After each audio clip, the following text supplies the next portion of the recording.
మంత్రుల పిఏలపై ఆరోపణలు సహజమని ఈ విషయంలో వైసీపీ నేతలు పనిగట్టుకుని దుష్ప్రచారం చేస్తున్నారని మంత్రి అనగాని సత్యప్రసాద్ అన్నారు. ప్రజలకు ఇచ్చిన ప్రతి హామీని నెరవేరుస్తున్నామని, మహిళలకు ఫ్రీ బస్సును ఖచ్చితంగా అమలు చేస్తామని చెప్పారు. లోటు బడ్జెట్ ఉన్న సూపర్ 6 పథకాలను అమలు చేస్తున్నామన్నారు.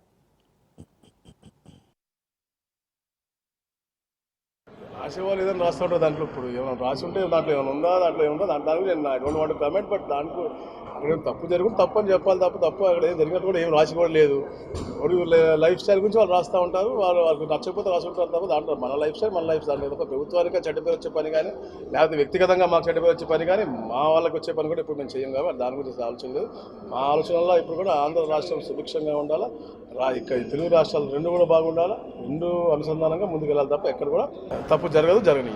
ఇంత లోటు బడ్జెట్ ఉన్నప్పటికీ కూడా తప్పకుండా ప్రజలకు ఇచ్చిన హామీలన్నీ పూర్తి చేయాలని లక్ష్యంతో ఈ ప్రభుత్వం పనిచేస్తూ ఉంది. పేదవాడు జీవన పరిమాణాలు పెంచాలి, వాళ్ళు సుఖంగా ఉండాలనే లక్ష్యంతోనే పనిచేస్తూ ఉన్నారు. రేపటి నుంచి కూడా గౌరవ ముఖ్యమంత్రి గారు కుప్పం పర్యటన కూడా 3 రోజుల పాటు ఉంది. ఒక పైలట్ ప్రాజెక్ట్గా సౌర విద్యుత్తుని వాడే విధంగా గ్రామాలని అభివృద్ధి చేసే దిశగా, అంటే సోలార్ ఎనర్జీని రకరకాల సోర్సెస్ ఆఫ్ ఎనర్జీ ఉంటుంది. సోలార్ ఉంటుంది, హైడ్రో, మనకి విండ్ పవర్ ఉంది, హైడ్రోల్ ఉంది, అన్ని రకరకాలు ఉన్నాయి. అన్ని కూడా నూతనమైనటువంటి టెక్నాలజీతో రకరకాల ఇన్వెస్ట్మెంట్